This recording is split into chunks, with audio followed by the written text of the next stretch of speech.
பங்காளி மொத போனி நீ பார்த்துக்கிட்டு இருக்கிற வியாபாரம் இன்னொரு பார்ட்டி வராரு, அவரை நான் பார்க்குறோம். வணக்கம் பாப்பா.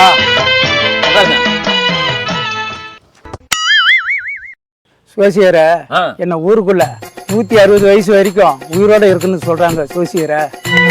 அப்படியா? அது உண்மையான என் கைரேகை பார்த்து சொல்லுங்க. தலைவர, உங்க ரேக பிரகாரம் மொத்தம் 7 பிறவியில 4 பிறவி முடிஞ்சிருச்சு. அப்படிங்களாங்க? உன் கைரேக பிரகாரம் சரி, முத பிறவியில நாயா பிறந்து, அது பெண்ணாயா பிறந்து, சரி, ஆண் நாய்களால ஏகப்பட்ட சேதாரமாயி சரி உன் ஜோலியா முடிஞ்சிருச்சு. இந்த 2வது பிறவியில பன்னிக்குட்டியா பிறந்து, அதுவும் தெருவுல தெரியுதுல, அந்த டிஜில தெரியுதுல, ஆமா, அந்த பன்னிக்குட்டியா பிறந்து நல்லா கண்டதம் பண்றது தின்னு கோழி பேரி பன்னிக்குட்டிகளை வளர்த்தனவன் உன்ன கறி போட்டு காலியா பண்ணிட்டான். உன் ஜோலி முடிஞ்சிருச்சு.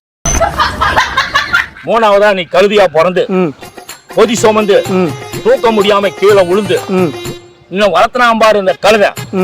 அந்த கழுதை உன்னை வந்து காலா அடிச்சு காலை உடைச்சு நொண்டி கடைசியில செத்தே போயிட்டான்.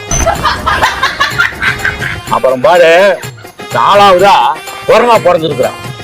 குரங்கா பிறந்தா மரத்துக்கு மரம் தாவி பெரிய ரவுடி குரங்களால பாதிக்கப்பட்டு கடிப்பட்டு அதையும் செத்தே போயிடுச்சு. 4 பிறவி காலி.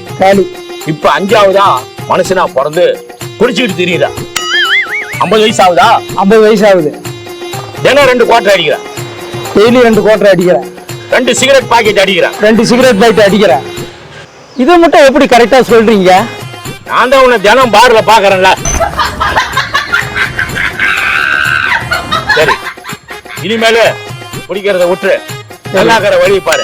ஜோசியர, நாளையில இருந்து இந்த மாதிரி தண்ணி அடிக்கிறது இல்ல, சிகரெட்டும் குடிக்கிறது இல்ல. பரவாயில்ல. என்ன வச்சிருக்கிற? அமுகு டுமுகு அமால் டுமால், அமுகு டுமுகு அமால் டுமால். ஜோசியக்காரனா? சும்மா வா.